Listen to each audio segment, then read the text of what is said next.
The trauma bay doors slammed open at 2:47 a.m., and Naval Medical Center's emergency department froze for half a second before chaos swallowed the room whole. Nurse Callie Winters had been running on black coffee and adrenaline for 6 hours straight, but nothing prepared her for the sound that came through those doors. A man's scream, raw and guttural, the kind that came from somewhere past pain and into pure animal panic.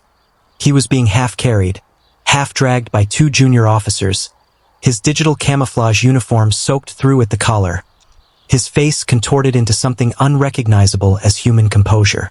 The gold oak leaf on his collar identified him as a commander, but his bearing, even in agony, told Callie he was something more.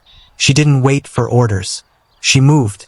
"Get him on Bay 3 now," she barked, already snapping gloves onto her hands as the gurney rattled past startled onlookers. Visiting families, junior corpsmen, even a pair of attending physicians who stood frozen, unsure what they were looking at. The man's arm was clutched against his chest, fingers digging into his own wrist so hard the skin had gone white around his knuckles. "Sir, I need you to let go of your arm so I can assess you," Callie said, her voice cutting through the noise with practiced calm. He didn't respond. He couldn't. His breathing had turned to ragged, tearing gasps, each one sounding like it cost him everything he had left. Dr. Aldrich Pierce, the attending on shift, arrived at her side seconds later, already reaching for a standard sedation protocol. "Fentanyl, 100 micrograms. Let's get ahead of this pain before he goes into shock," he ordered, his tone brisk, dismissive of the chaos, as though the answer were obvious. Callie's stomach dropped. Something about the way the man was protecting his wrist, the specific rigidity of his posture, the sheen of sweat that had nothing to do with exertion. It triggered a memory buried deep from her years working combat casualty care overseas, years nobody in this hospital knew about because she never spoke of them. "Wait," she said, stepping between the doctor and the gurney. "Don't administer that yet." The room went quiet in the particular way rooms go quiet when someone breaks protocol in front of an audience. Dr. Pierce's eyebrows rose. "Excuse me?" "His wrist," Callie said, already reaching for the man's clenched fist. "He's guarding something. Sir, I need to see your arm. I promise I'm trying to help you." Something in her voice, steady, certain, utterly without fear, seemed to reach him through the fog of pain. His fingers loosened just slightly, just enough, and there it was, a battered steel medical alert bracelet, half hidden beneath the sleeve of his uniform, engraved with a string of letters and numbers that meant absolutely nothing to anyone else in that room. Callie's breath caught. She had seen bracelets like this exactly twice before, both times in forward surgical units where lives were measured in minutes and mistakes weren't survivable. "This isn't standard pain," she said, her voice sharpening with urgency now. "This is an adrenal crisis. He has an undocumented endocrine condition, probably from combat trauma to the adrenal glands, and if you give him fentanyl right now without addressing the underlying crisis first, you could send him into complete cardiovascular collapse." Dr. Pierce stared at her like she'd started speaking another language. "There's nothing in his chart about that. He's not even fully processed into our system yet."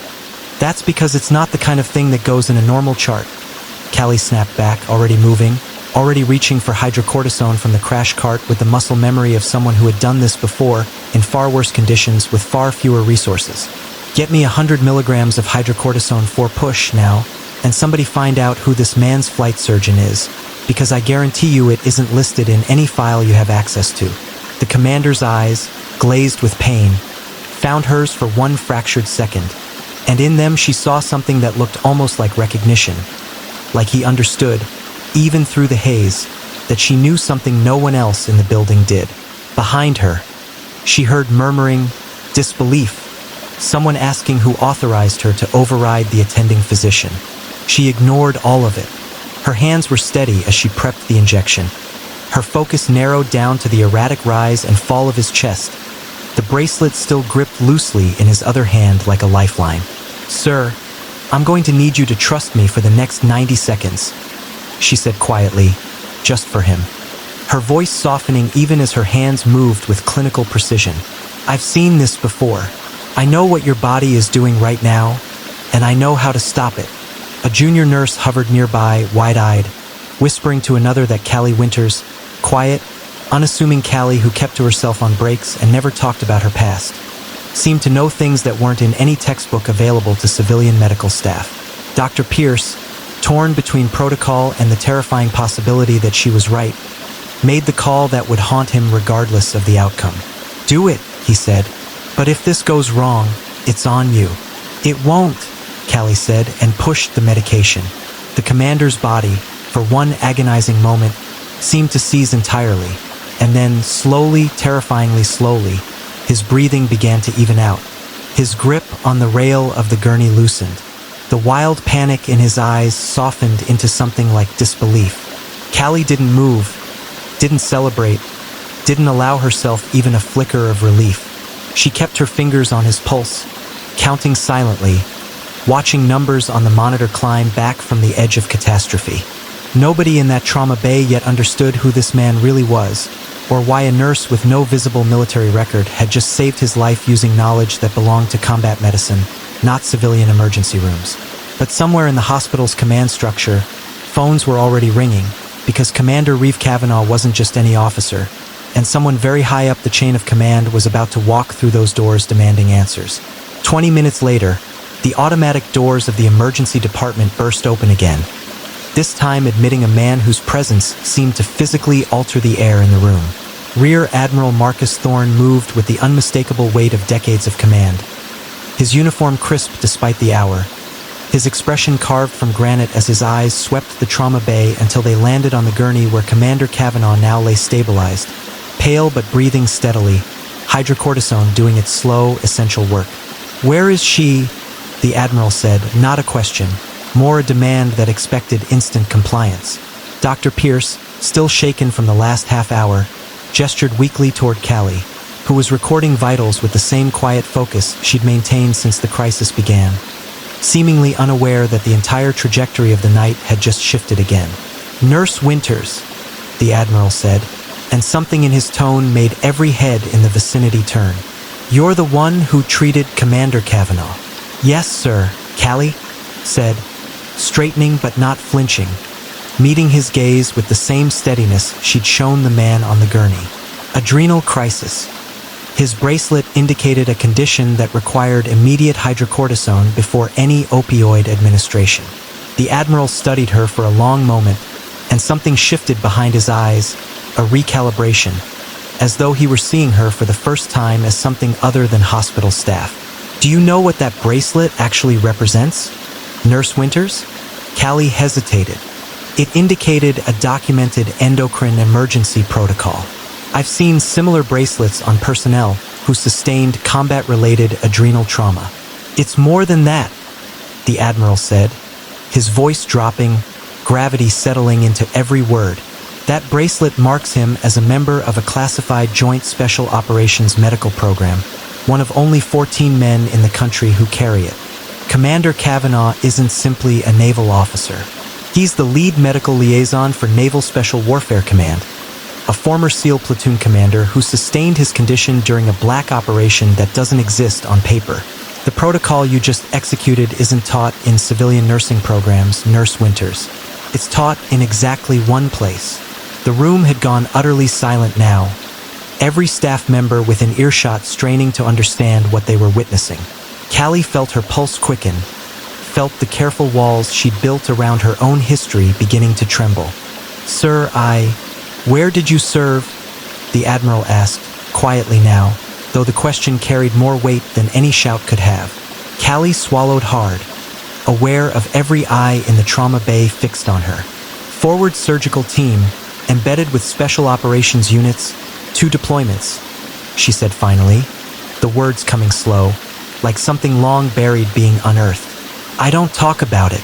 It's not in my civilian employment file because most of what I did isn't declassified."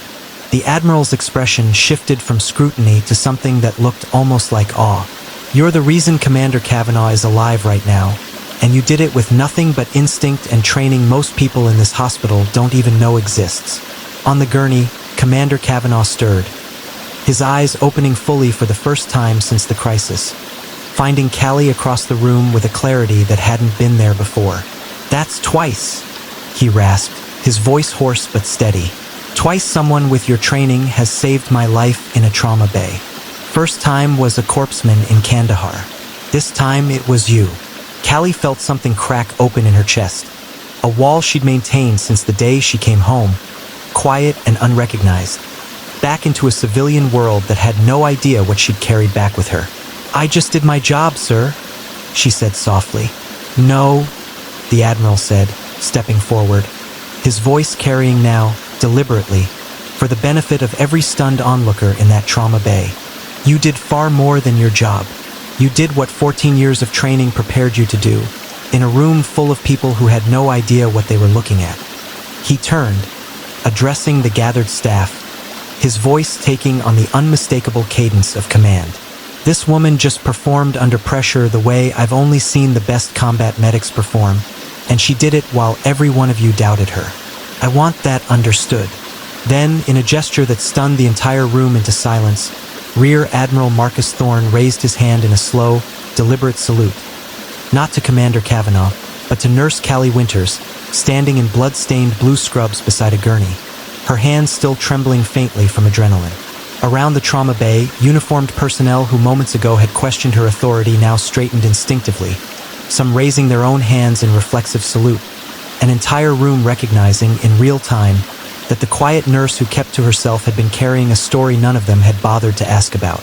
Commander Kavanagh, propped up now, met her eyes one final time before he was wheeled toward recovery.